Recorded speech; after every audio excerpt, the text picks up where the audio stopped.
ശാലി മീഡിയയിലേക്ക് എല്ലാവർക്കും സ്വാഗതം. ദോശയുടെ കൂടെയും ഇഡ്ഡലിയുടെ കൂടെയും കഴിക്കാൻ പറ്റിയ വളരെ രുചികരമായ തക്കാളി ചട്നിയുടെ റെസിപ്പിയാണ് ഇന്നത്തെ വീഡിയോയിൽ.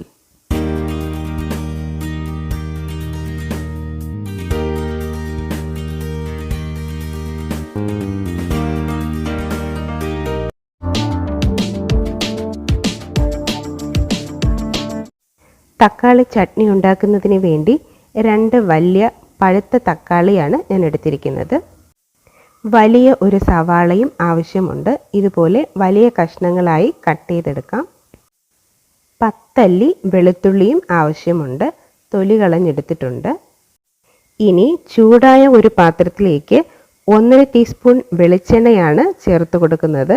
വെളിച്ചെണ്ണ ചൂടായി വരുമ്പോൾ തൊലി കളഞ്ഞു വെച്ചിരിക്കുന്ന വെളുത്തുള്ളി ചേർത്ത് കൊടുക്കാം. വെളുത്തുള്ളിയുടെ പച്ചമണം മാറിക്കിട്ടണം. പച്ചമണം മാറിക്കഴിഞ്ഞാൽ അതിലേക്ക് കട്ട് ചെയ്ത് വെച്ചിരിക്കുന്ന സവാള ചേർത്ത് കൊടുക്കാം. ഇതിലേക്ക് 2 തണ്ട് കറിവേപ്പില കൂടെ ചേർത്ത് കൊടുക്കാം. സവാള വാടി അതിൻ്റെ കളറൊന്ന് ചേഞ്ചായി വരണം.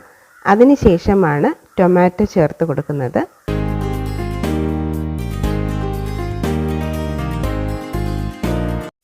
സവാള കട്ട് ചെയ്തെടുത്തതുപോലെ തന്നെ വലിയ കഷ്ണങ്ങളായാണ് തക്കാളിയും കട്ട് ചെയ്തെടുക്കുന്നത്. സവാള ഈ ഒരു രീതിയിൽ വാടി വരുമ്പോൾ ഇതിലേക്ക് നേരത്തെ കട്ട് ചെയ്ത് വെച്ചിരിക്കുന്ന തക്കാളി ചേർത്ത് കൊടുക്കാം.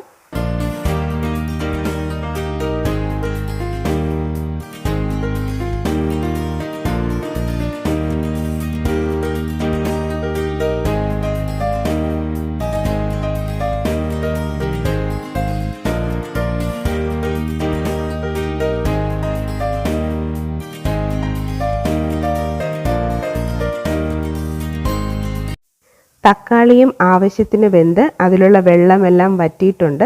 പെട്ടെന്ന് തണുക്കുന്നതിന് വേണ്ടി വേറൊരു പാത്രത്തിലേക്ക് കോരി മാറ്റാം. ഇത് നന്നായി തണുത്തതിന് ശേഷം മിക്സിയുടെ ജാറിലേക്ക് മാറ്റി അരച്ചെടുക്കാം. ഇപ്പോൾ ഇത് നന്നായി തണുത്തിട്ടുണ്ട്. ഇതിലേക്ക് ആവശ്യത്തിനുള്ള ഉപ്പ് ചേർത്ത് കൊടുക്കാം. തക്കാളി ചട്നിയിലേക്ക് മുളക് ചേർത്തിട്ടില്ല. ഞാൻ നേരത്തെ വറുത്ത് വെച്ചിരിക്കുന്ന വറ്റൽ മുളകാണ് ചേർത്ത് കൊടുക്കുന്നത്. ഞാൻ 4 മുളക് ചേർത്ത് കൊടുക്കുന്നുണ്ട്. മുളക് പൊടിയാണ് ചേർത്ത് കൊടുക്കുന്നതെങ്കിൽ ഈ സമയത്ത് 1/4 ടീസ്പൂൺ മുളക് പൊടി ചേർത്ത് കൊടുക്കാം. നമ്മുടെ എരിവിനനുസരിച്ച് മുളക് പൊടി കൂട്ടുകയോ കുറയ്ക്കുകയോ ചെയ്യാം. അല്ലെങ്കിൽ മുളക് പൊടി ചേർക്കുമ്പോൾ ടൊമാറ്റോയും ഉള്ളിയും അടുപ്പിൽ നിന്ന് ഇറക്കുന്നതിന് മുൻപായി മുളക് പൊടി ചേർത്ത് മിക്സ് ചെയ്തിട്ട് ഇറക്കിയാൽ മതിയാകും. ഇനി ഇത് നന്നായി അരച്ചെടുക്കാം.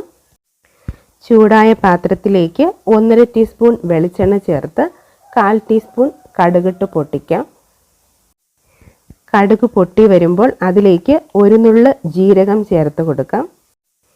ചെറിയ ജീരകമാണ് ഞാൻ ചേർത്ത് കൊടുത്തത്. ഇതിലേക്ക് 1 തണ്ട് കറിവേപ്പിലയും 2 വറ്റൽ മുളകും പൊട്ടിച്ചിട്ട് കൊടുക്കാം. നേരത്തെ അരച്ച് വെച്ചിരിക്കുന്ന ടൊമാറ്റോയുടെ മിക്സ് ഇതിലേക്ക് ചേർത്ത് കൊടുത്ത് മിക്സ് ചെയ്ത് കൊടുക്കാം. നമ്മുടെ കട്ടിക്കനുസരിച്ച് വെള്ളം കൂട്ടുകയോ കുറയ്ക്കുകയോ ചെയ്യാം. ഞാൻ കട്ടിയുള്ള ചമ്മന്തിയായിട്ടാണ് ഇതുണ്ടാക്കിയത്. ഇനി പാകത്തിനുള്ള ഉപ്പും ചേർത്ത് നമുക്ക് അടുപ്പിൽ നിന്ന് ഇറക്കാം. വളരെ രുചികരമായ തക്കാളി ചട്നി റെഡിയായിട്ടുണ്ട്. ഹോട്ടലുകളിൽ നിന്നൊക്കെ കിട്ടുന്ന തക്കാളി ചട്നിയുടെ അതേ ടേസ്റ്റാണിത്. ഇതുപോലെ ഉണ്ടാക്കി നോക്കിയിട്ടില്ലാത്തവർ ഉറപ്പായും ഇത് ട്രൈ ചെയ്ത് നോക്കുക. നല്ല ടേസ്റ്റാണിത്. ഈ വീഡിയോ നിങ്ങൾക്ക് ഇഷ്ടമായെങ്കിൽ ലൈക്ക് ചെയ്യുക. എൻ്റെ ചാനൽ ഇതുവരെ സബ്സ്ക്രൈബ് ചെയ്യാതെയാണ് ഈ വീഡിയോ കാണുന്നതെങ്കിൽ സബ്സ്ക്രൈബും ചെയ്യുക. അതുപോലെ തന്നെ തൊട്ടടുത്ത് കാണുന്ന ബെൽ ബട്ടണിലെ ഓൾ എന്ന ഓപ്ഷനും കൂടെ ഒന്ന് എനേബിൾ ചെയ്ത് വെക്കുക. എങ്കിൽ മാത്രമേ ഞാൻ അപ്ലോഡ് ചെയ്യുന്ന വീഡിയോസ് അപ്പോൾ തന്നെ നിങ്ങൾക്ക് നോട്ടിഫിക്കേഷനായിട്ട് ലഭിക്കുകയുള്ളൂ. താങ്ക്